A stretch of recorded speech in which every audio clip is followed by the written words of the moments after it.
With the COVID-19 pandemic hitting hard and close to home in New York State and Westchester, people want to know how they can help. Our guests have ideas on how you can make a difference, especially for medical protective gear using STEM solutions. STEM, that's science, technology, engineering, and math. And if you add art, it becomes STEAM. Meg Kaufer from the Larchmont Mamaroneck STEM Alliance and Jerry Orans, the founder of hackthepandemic.org, join me. And I'm going to start with you, Jerry. And the first thing I want to say that you are a sophomore at Mamaroneck High School, because that may be one of the most impressive parts of this. Tell me what hackthepandemic.org is and what you're doing. So hackthepandemic.org is a website I set up to connect people who have skills in making, be that 3D printing, design, sewing, art, logistics, whatever, to hospitals and healthcare facilities that need support and need materials to help them best fight the virus outbreak. So what kinds of things are you making or having made? So some of the stuff we're working on right now are 3D printed face shields. So they're these big plastic shields that wrap around the wearer's head to prevent splash from a patient during intubation onto the worker's face. It also prevents you from accidentally touching your face. We're working on cloth masks with a few other groups, and that will help to extend the shelf life of N95 respirators as they're having to be reused over and over again, and as a second line of defense against touching your nose and mouth. We're also working on intubation boxes, which are these big plastic boxes that will fit over a patient's head, to make sure that during intubation there is absolutely no splashing or contact whatsoever. If the patient coughs, it won't leave that box. So yeah. So, and you're shipping them to hospitals in the New York area? Or? Right now we're shipping to hospitals in New York City on a needs basis. We have a couple people who've reached out to us, and then a couple hospitals that have no supplies whatsoever and just need to get up to speed before they can start treating patients at all, as well as working on expanding into some other hospital areas down in Long Island and the DC area. So that's a kind of big enterprise. How did you get this started? So I started this about a week ago. I was in a Slack group called Mass for Docs, which is a nationwide group organizing the same organizing to the same effect. But I realized that all the people on the East Coast who are making stuff are having to ship things to their distribution center in California, only for them to get shipped out to any hospital that needs supplies across the US. And I realized that's kind of inefficient. If you have people in New York who have 3D printers for making stuff, why not just send the stuff straight to New York City and the surrounding area, than having to send it cross country multiple times before it gets people? So it's a more direct and more efficient approach to getting supplies to hospitals. Meg, Jerry got you involved with this, right? That's correct. Jerry has a long history with the STEM Alliance. He was a member of one of our earliest robotics teams, and has also been a huge participant and maker present at our annual STEMtastic festivals. So we've known Jerry and his making capacities and his incredible STEM skills for a really long time, dating all the way back to 6th grade. So I think as Jerry's vision really rolled out, one of the things that Jerry knows how to do best is, as he pointed out, making connections. And he knew that in order to really launch this effort, he needed wider outreach, and that's one of the strengths of the STEM Alliance. The other thing that he needed was a fundraising platform, because just because somebody has a piece of equipment to make these required things, such as equipment like a 3D printer, that doesn't mean that they have excess money for the filament, which is quite expensive.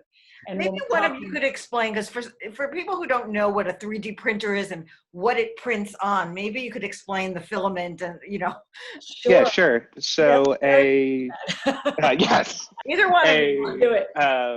A 3D printer is a machine that takes commands from a computer to move essentially a hot glue gun head around on a print area. And sticking with the hot glue gun analogy, instead of putting in glue sticks, you're putting in this plastic rod called filament. It comes on a big spool. And so by laying that out in really, really thin layers over a long period of time and slowly building that up and up, you're able to create almost any shape you want based off of a computer model. Right. And so you do computer-aided design to get to the point where you have a model.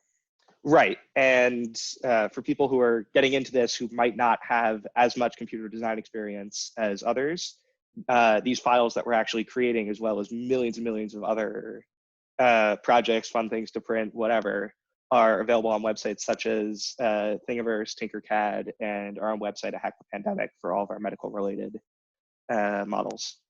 It sounds like I have to jump in here and say what you just saw were exactly Jerry's skills. He communicates incredibly clearly. He can take very difficult things and break it into segments and get it across to people. And then the other thing he does is he reaches out and he finds people. So Jerry's not, operating in a silo. He has connections with other groups that are doing this work. It is exceptional what he pulled together in days. So I think, what he's describing there is Jerry at his best. Well, it does. And it does sound like a lot of logistics, sophisticated logistics and sourcing work.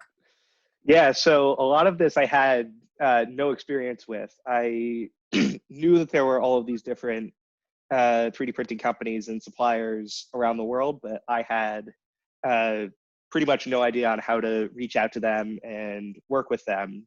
And through my mentors, both at the STEM Alliance and through the robotics programs I've done, both with them and at the high school, I've learned those skills on how to reach out to different companies and individuals and say, hey, this is who we are, this is what we do. Could you help us out, send us some materials, send us some money, start printing? So do you have people locally working on these projects with you? Yes, we do. So Travis Sluss at Mac Inspires and Rob Kisner at Digital Arts Experience have been huge in getting all of this underway because they have a ton of 3D printers at their businesses. So they're able to help us ramp up production as we get more and more individuals who might not be able to print in the same capacity or volume onboarded and up to speed. I'd also like to give a shout out to the girls at Holy Child under the leadership of their engineering teacher, Christine Boudil, who's a local parent. And Christine immediately activated, jumped into motion, especially under the Hack the Pandemic umbrella. And she has those machines running in the girls' homes right now. She got them off of the campus and into the girls' homes. And I believe, Jerry, correct me if I'm wrong, I think they're up to producing 25 a day at this point. I believe they are. So our shields are actually able to be printed one every 20 to 40 minutes, depending on the speed of your printer. That's a pretty fast print. It's a pretty fast print. So it was designed for speed. It wasn't designed to look super fancy around the side. It was designed to just make as many as possible, as quickly as possible. And so that allows each printer to make a crap ton of them a day. What can people who want to help do? What do you need? So right now we need more people printing. We need more people sewing. We also need logistics and transportation help. So if why don't you describe that? Definitely. So if you have a car or a truck and are able to pick up raw materials from our providers and distribute them, leaving them on people's doorsteps, or pick up completed product from one of our drop-off facilities and deliver it to the city where our logistics chain will take it and get it out to hospitals. That's one of the big things we need right now because we don't have that network yet, as well as large-scale manufacturers. If you have access to an industrial-sized CNC machine, laser cutter, anything that can make a lot of stuff very quickly, we want to hear from you because we really need to scale our production up a lot in the next couple of days. And from our side at the STEM Alliance, we immediately established a fund and we are accepting donations for the supplies. As I was mentioning, things like filament and acrylic, those can be very expensive materials. And also I shouldn't put aside cloth as well. While there's been a huge capacity of repurposing cloth, there's also, a speed in manufacturing that can be achieved with purchased cloth. as well as the elastics and the other components. So the STEM Alliance itself, the nonprofits, immediately set aside a fund of $5,000 that we've put forward, and makers who are making and producing right now can contact us in order to request support for supplies. We are also taking donations from the public, dollar donations, in order to keep that fund replenished. So this is the perfect time for you to give out the websites so that people can donate. Jerry, Definitely. First. All right. So for us, you can get in touch at hackthepandemic.org, and that has all of the information right on our homepage on how to sign up, get started, get your printer going, how to get your designs and patterns ready for sewing, as well as links to stuff like the STEM Alliance website.